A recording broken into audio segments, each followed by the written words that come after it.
Good morning. It is Monday, August 30th. Kristen Boice, we're almost done with August. It's hard to believe. Not even believe it. I know, right? Another edition of Mental Health Monday here with you this morning. So glad that you are joining us here live on a kind of overcast morning here in Noblesville. Kristen and I were just discussing, we had some storms roll through last night. I know some folks are cleaning up some messes. My mom, Kristen, texted me from West Harbor and had some big limbs down in her house. So I know our parks department's out on the trails. Forest Park Golf Course, for example, I know has a lot of limbs down on them. So anyways, hope you are safe. Certainly thinking about some of those across the country, though, that are dealing with it a lot worse than we are here in central Indiana. But I know we have folks watching from all over the United States. So hope you are being safe. Welcome to another edition of Mental Health Monday. I am joined yet again by my good friend, my confidant, somebody who has given so much of her time to help us work through some of our challenges. Kristen Boice, owners of Pathway to Healing Counseling. Good morning, Kristen. Good morning, Mayor Jenson. Yes, it was a wild night last night for sure. Electricity went out. I'm glad everybody, I'm just sending prayers for everybody that's impacted across the country. Yeah. All over the world, really. I was going to say, we have, you turn on the news, Kristen, right now, and that kind of goes right into what we're going to talk about a little bit today. And boy, there are challenges everywhere. I'm certainly thankful to live where we live. But, whether it be storms here locally, whether it be issues in the Middle East, they're just people, really going through some tough times right now. And that's why we're here. That's why we started this a year and a half ago, certainly to talk about COVID, but it applies to everything we do. And I'm actually looking forward to today's topic. We're going to talk about defensiveness. And I know if anybody read that this morning, I know I saw it, I was like, defensiveness? I'm not defensive. What are you talking about? I'm not, what are you talking about? And it fed right into exactly what we're going to talk about. I'm sure everyone kind of maybe looked away when they read the topic that we're seeing today. And that's why we're going to address it. So if you're here, feel free to say hi. I know Jenna Stewart, my good friend down in the Wellingtons, has already said hi. My friend Kay Evans from Texas. Kay, hope you're being safe down there in Texas. I love the fact that we have people all over. And again, we're gonna talk about all sorts of topics. If you have any questions, tune in. Feel free to write them. We'll try to answer for you live. If not, we'll get back to you a little bit later. But before we start, I've already rambled on way too much this morning. We're going to do a exercise that I love, square breathing. Kristen, take it away. I will tell you, sorry, I'm going to keep rambling. I actually spoke at an event last week, and before I started my remarks, I made the entire room do square breathing. And it was a little awkward at first, but I did, and I think that's going to be my trademark now. So if your group invites me to come speak, just prepare yourself, because we're going to do a little square breathing before I speak. Good morning, Mrs. Hines, and it's just going to be a part of what we do. So take it away, Kristen. I love that so much. I spoke last week too and did the same thing. Yeah. So it's a ripple effect. That's the beauty of doing this work. When you do your own work, you help other people. That's the power in connecting to what lies within. So the first thing I teach clients, and we do this every week, is a strategy that's really important when we're dealing with defensiveness, when we're dealing with an intensity or an activation in our nervous system. The first thing I'm going to have you do, which is the hardest thing typically when we're triggered, is to take a deep breath, 5 to 6 at a time. So put your feet on the floor. Very important. If you're standing, if you're sitting, pressing into your feet to ground you, to center you, to come back to the present moment, to regulate your nervous system, to self-soothe. Then we're going to inhale through our nose for 4. We're going to hold for 4 and release slowly out your mouth for 8. It's really important you're inhaling through the nose and exhaling out your mouth to release that tension and tightness in your nervous system. We're going to do this together. We're going to do 2 breaths. So pressing into your feet, inhale through your nose, hold, and exhale out your mouth.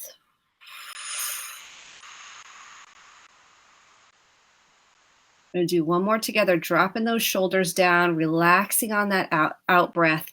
Inhale and exhale. I'm just kind of checking into your nervous system. Yeah, getting a little, if you need to do a little twist, feel free to twist your body. It's really tuning into your body and releasing what you might have been holding during the day or the morning, trying to get through your morning. It's a time to connect and be and remove any of those barriers or blocks. So it's going to be really important as we're talking about defenses today. Yep. And I would say square breathing is something I do all day long. I do it in the car a lot. I do it in my office a lot. And so you can do it anywhere. I try to even work with my kids on it. I can tell you that's kind of hit or miss sometimes. I'm sure anybody can relate to that. Trying to get, my 10-year-old can get it every once in a while. My 4 and 5 get a little bit tricky. The 5-month-old is working on keeping her head up. So, we'll get her started one of these days as well. But kids can relate to it. Adults can relate to it. I love it. I can feel my body instantly just relax and take a deep breath, especially in the age of social media. That's a huge part of it as well. So, thanks. I saw my good friend Janet Leonard say her nervous system thanks you, Kristen Boice. So I know that's important. That's important to breathe, people, breathe.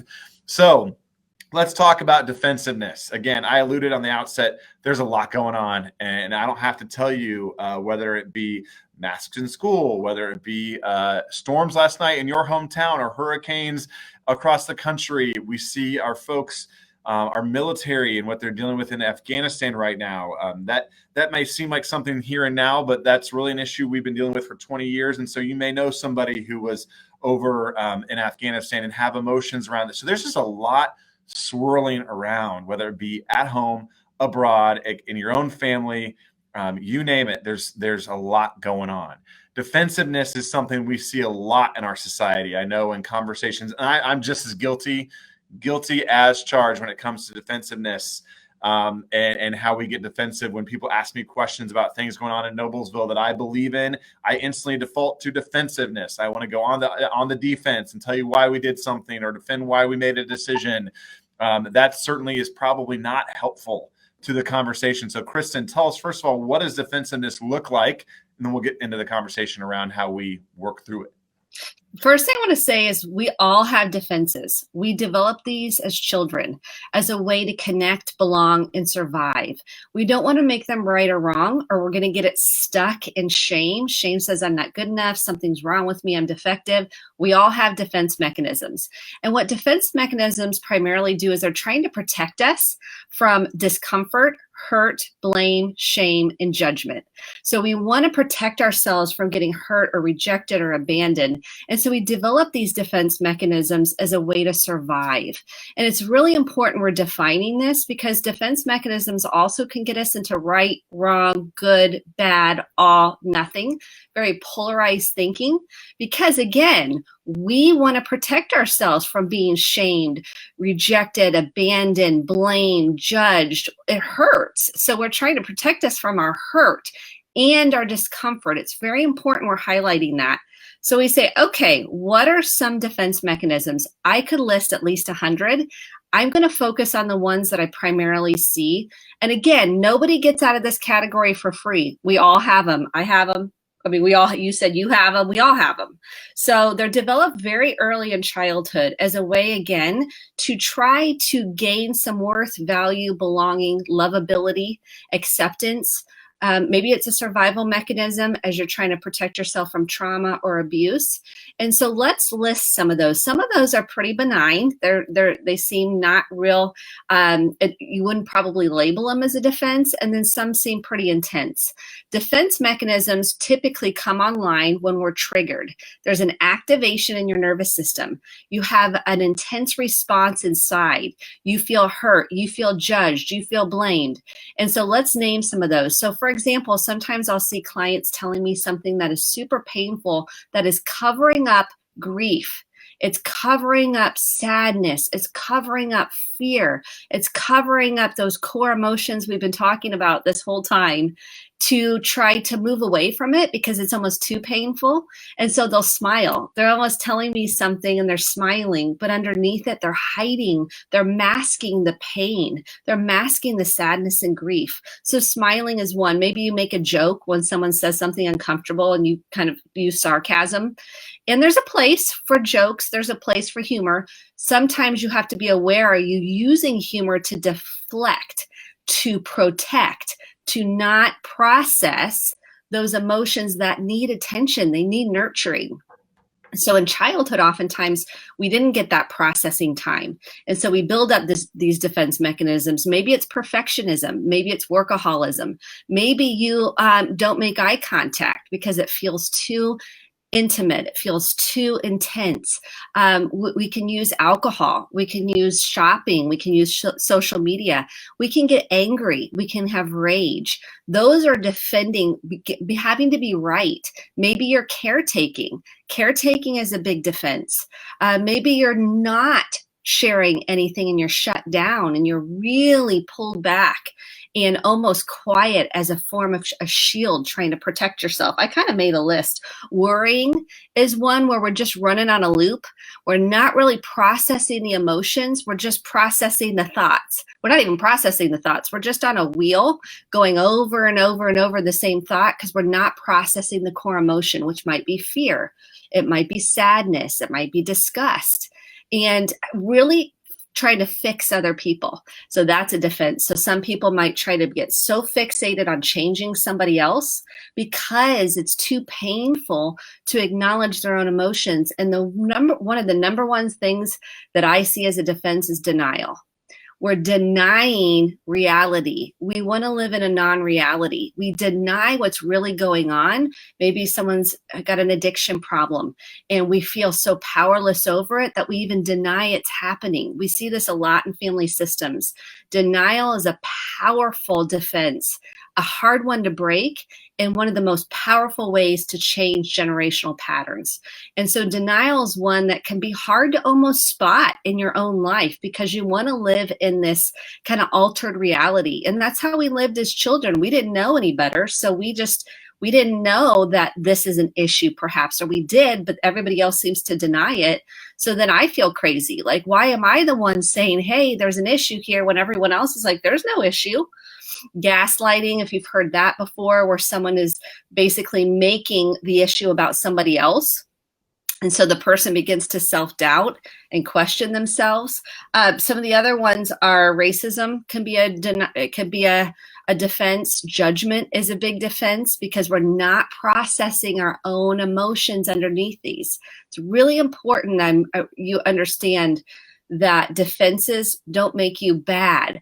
They are covering up your own pain.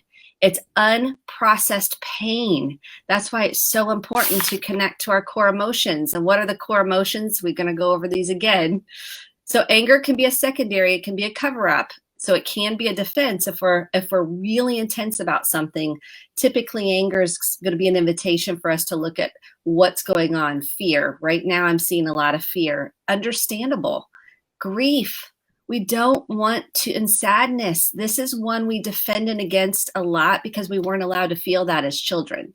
We had to be happy, or we weren't allowed to, maybe we were only allowed to show joy. So toxic positivity, where everything's wonderful, that's another defense mechanism to not processing the harder emotions. And we have excitement. Some people weren't allowed to be excited as children. That was too much. They feel like they're too much. And then sexual excitement, that we can also use that as a defense, moving away from processing those deeper emotions that are there. Not listening, spacing out. Have you ever been to a stop sign, like you're driving and you're like, did I stop at that stop sign? Oh my gosh, how did I even get home? Like, I don't even remember my drive. That's called dissociation. That's leaving the present moment to try to keep going. And so sometimes we don't even know we're doing that. We can call that spacing out. That's also another defense. Really, we could go on and on. Talking a lot can be a defense, which feels like I am right now, talking a lot. And it's so important to recognize what are your defense mechanisms that are covering up your own pain. Pain from the past that is not processed will metastasize. So if you think I put that away and I'm never going to deal with that again, chances are you're living in a very cut off, split off part of yourself. You're defended. So it's hard for you to have deep connections because you're afraid of abandonment. You're afraid of rejection. You're afraid of uncovering all that hurt and pain. But really what that does, when you process it, we can free ourselves to be more real. We can free ourselves from anxiety and depression and guilt and shame, because those all inhibit us from processing what's really going on, which are these core emotions. So when we can name the feeling, we can start processing the feeling, we can start healing. And I know that sounds so cliche, the more we feel, the more we heal. But these defense mechanisms, we're seeing them right now all over the place. Because, yeah, go ahead. No, I was just going to ask a question involving this, because I've been playing out in my mind here on different scenarios that you might see. And I want to talk about the difference between defense mechanism and justification. Because I think about, like, on a daily life, if you're feeling guilty about something or processing something, and I use a cliche example like, oh, I can have that entire bag of chips because X, Y, and Z. Or I can, have a glass of wine or 3 or 4 the next night because of X, Y, and Z. Is that justification or is that defense? Or can you maybe talk about maybe the difference between the two? Because I think, I'm playing in my mind scenarios that I see or I might feel individually, and I'm just trying to differentiate a little bit. Great question. Yeah, I love our conversations. Getting good on a Monday morning. I know. Going deep, aren't we? Going deep. Justification is a defense. Okay. So it's a great question. So I'll go, well, I've had a hard day. I mean, I am so stressed out. I just need to take the edge off. Right there means I'm not processing the day. I'm not processing what someone might have said to me. Maybe someone said something really hurtful, and it took me down to a place, my inner child was really hurt and sad. But instead of processing it, I get pissed. Instead of processing it, I have a glass of wine. Instead of processing it, maybe I even yell at the dog. Instead of processing it, maybe I'm like, I'm going to binge watch this whole, and I'm not making it wrong or bad. So I want to make sure we're not doing that. We're noticing. I'm going to binge watch this show. I'm going to eat an entire bag of gummy savers. Yes, exactly. Or I'm in the pantry just like, because I'm just wanting to take that edge off, but underneath the edge is hurt, overwhelm, fear, exhaustion. And right now with COVID, let's be honest, we're exhausted. We're grieving. We want what was, some of us. And so we're like longing for what was, and we're trying to process the as is. And it brings up a lot of feelings when we feel powerless and all this uncertainty. So I think that's a really good question on justification, because we do that a lot, right? Mm-hmm. We're like, well, I've had a hard day, or you don't know what I've been through. Well, that's what I think about during COVID. There were so many, anyone who was a parent dealing with homeschooling or grandparents, so many grandparents pitched in to homeschool or to help with quarantines. And we're doing that right now. And I saw, even just through text messages through friends of ours, about like, it's been a long day. Or there was the meme where it was like a dumpster with a fire all around it. And it was like, it's fine. It's all fine. Everything's fine. You probably saw that as well. And I think there was a lot of just defense and deflection during that time. And so we were justifying our behavior. Like I said, whether it was, glasses of wine or bags of gummy savers or whatever it may be, there's a lot of that deflection. I think it's important to stop and notice here, if you found yourself during that, as we did at the Jenson household, and I'm sure you did at the Boice household, knowing that there are core emotions underneath that are not being worked through. And I think that's the healthy avenue here. Yes. And you said something really important about I'm fine. Fine is feelings inside not expressed. Feelings inside, not expressed. My least favorite thing between Julie Jenson, every once in a while, you're right, I'm fine. Which means if you're any man, like it's the opposite of fine. All right. So I think that's the worst. Yeah. So I tell couples, don't say that. Like, exit it from your vocabulary. It was safe as maybe a child to say, I'm fine, walk the line, so you can just stay out of the fray. But as adults and you wanting to have deeper connection, I'm fine, creates a barrier to vulnerability and authenticity and connection. Because a lot of times we're not fine and we feel like, well, people don't want to hear it. I don't want to be a burden. And feelings inside not expressed. It's a signal for you when you say I'm fine to go, oh, what am I really feeling? It's not for somebody else. It's for you. So that is a tell that I teach couples and I teach individuals in therapy. Like, if you're saying I'm fine, we got to check it. Feelings inside not expressed. Okay, what's really going on? And it takes a lot of work to do this. I get people a cheat sheet. People come to therapy and they're like a big feeling wheel. And have you ever seen that before? It's like a big wheel of feelings. And they're like, I don't know. This is like way overwhelming. I'm like, I'm going to give you a cheat sheet, 6 core. and you can have multiple ones at the same time. So when people ask you how you are, let's cut fine out of the vocabulary. That's good to know. So, okay, if I catch myself saying I'm fine, let's pivot here a little bit because I want folks to be able to get some tools on not dealing with those defensiveness, but working through the defensiveness. So if I catch myself saying I'm fine, I use that as a timeout for myself. Okay, I'm clearly not fine. If I'm using that word, it's not correct, or it's not maybe helpful. It's a feeling inside, not expressed. How do I deal with that, Kristen? Where do I go from there? Yeah, perfect. Because the first thing is we got to build awareness. Self-awareness is empowerment. People want to feel empowered. I'm like, the more you know yourself, the more you know why you're triggered, the more you're processing your core emotions, the better. So first, that deep breath. Because typically we're triggered or we're shut down or we're just we've learned to just I'm fine and go along, like that positive toxicity, right? And so the first thing is take a deep breath, connect, go, what am I feeling? Okay. Oh, got it backwards. What am I feeling? Cheat sheet. You got them right here. That's the first thing. Then you're going to try to name it. Name it to tame it means process it, metabolize it, move it up and out of your body. Emotions live in the body. So naming the feeling is huge part of the work, and it sounds super easy, and it's not at all, because it can unravel us and we can get afraid. Like if I say how I'm going to feel, maybe this person is going to leave me. Or if I say how I feel, this person is going to think I'm too much. Or if I say how I'm going to really feel, then I'm going to end up being alone, because maybe that's what happened in childhood. That's why doing deeper work, meaning processing all the things in our childhood, because we all have them, helps us to free ourselves and liberate ourselves from all these defenses we've built up over time. So now I can recognize. So here's a good example. So when your children give you feedback, listen. And I know this is hard. Believe me, I know.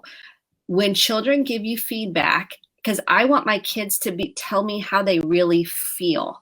They will tell you pretty much what's going on. If you are willing to sustain it and allow them to have their own thoughts, feelings, and opinions, they will tell you, hey, Mom, you're really angry. And I want to go, no, I'm not.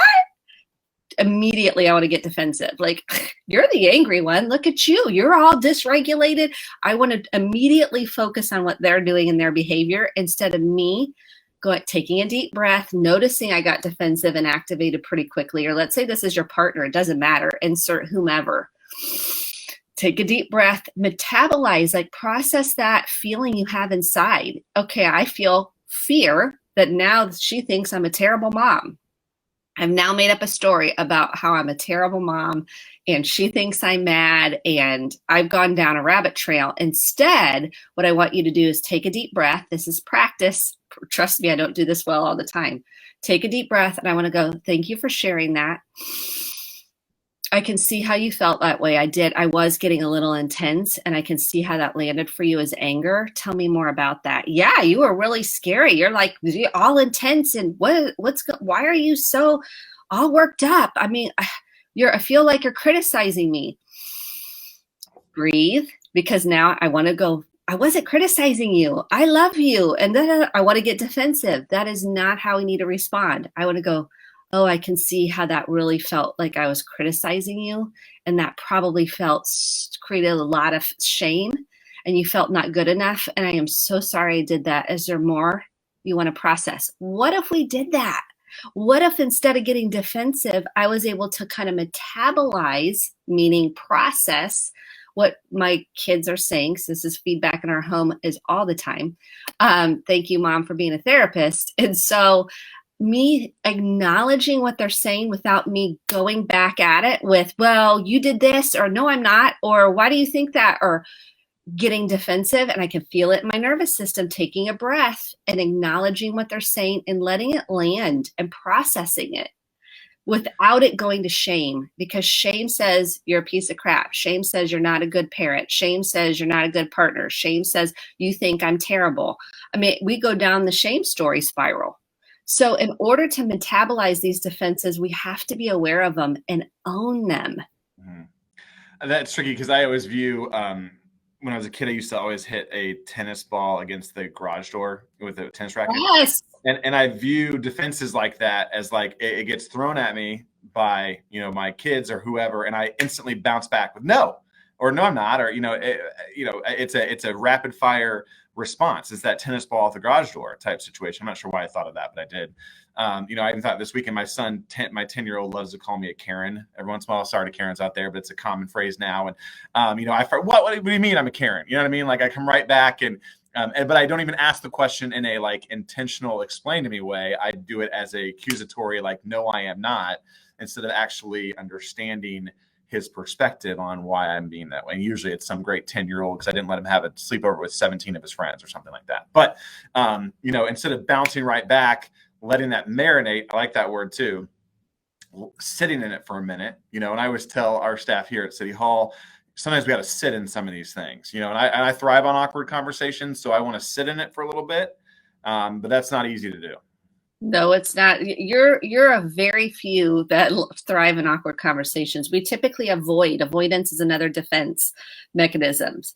And WAIT is a great acronym. I'm throwing all the acronyms out today. Why am I talking? So when my child or teen or adult kid, it doesn't matter the age of your child, when they give you feedback, why am I talking? Typically I'm defensive if I come back immediately with something. So, and metabolize it, take a deep breath, acknowledge the emotion that they're trying to share. You're trying to get to the emotion. This is the bottom line of defenses. Whether it's someone else's or your own, you're trying to get to the emotion, the core emotion. When we can get to it, we can process it, we can move through it and get to the other side and actually have connection as a result. So, but you have to be willing to look within at your own stuff. Like this is what, if we all did this, we'd have a different world. If we all knew how to do it. A lot of people didn't learn this, including myself, until I obviously became a therapist. So owning your own stuff is huge in terms of defensiveness and breaking through to get to processing those core emotions, which is being kind to yourself. Well, that's what, I want to pivot, and we're kind of running out of time here at the very end, but real quick, and we can even pick up next time if we want to. So much has been focused on our internal, which I think is step number one, probably 1, 2, and 3. But if we're in a relationship, for example, or even just in a co-working relationship, whatever it may be, and someone's always defensive, how do we maybe approach that conversation differently if someone's in a very defensive mode? Yeah, this is a good question, and we could break it down. I'm going to give you since we're almost out of time, 30-second response. Take a deep breath. Because if they are flipped and defensive, chances are you're going to try to defend yourself because there feels threat to you in some form or fashion. So you're going to take that deep breath, center yourself, ground yourself, because you don't want to take on someone else's energy. You don't want to take on that same response. So a boundary and defenses are very different. We don't have time to break that down today. A boundary is what's okay, what's not okay. So sometimes you're just going to acknowledge the emotion you hypothesize someone feels. And if they're so defended, they're not going to be able to connect to their own emotions, right? Because they're afraid of unpacking their own emotions. So something like someone says, you always, which typically evokes a defense response in couples, or you never, the person might say, man, it sounds like you feel really overwhelmed because you feel like I never take out the trash. And you feel really sad about that and afraid that I'll never take out the trash. Yeah, you never take it. So I'm trying to get underneath the message to the emotion. And that does not mean I am changing someone else. If someone's pretty defended, I can't. I'm powerless over that. So I'm just regulating my own emotions so I don't flip with the other person.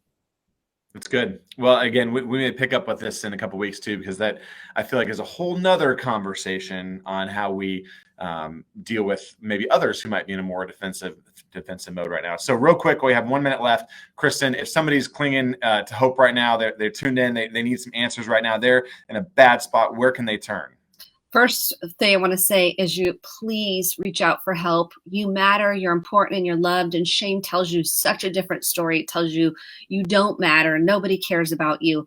1-800-273-TALK is what I recommend because they are trained to deal with this if you feel suicidal on any level or you're struggling. Or you can text 741-741 if you don't want to talk on the phone. We also have Prevail here locally in Noblesville, Indiana, who helps with any domestic violence or emotional abuse. And their 24-hour hotline is 317-776-3472. There's also a whole list of resources on the City of Noblesville Facebook page or City of Noblesville website. There, please go there. There's lots of resources, community resources to get some help. Yes, but you matter. Come back and join us in a couple of weeks. Great participation today, by the way. You guys are awesome. Thanks for sharing your thoughts. There's a few questions I'm not going to be able to answer on this live stream, but I'll get you some answers later. Larry, thanks for tuning in. We're talking about mental health every 2 weeks here on Mental Health Monday, and we'll see you back here in 2 weeks. Kristen Boice, as always, thank you so much. Thank you so much. Have a great day, everyone. You too.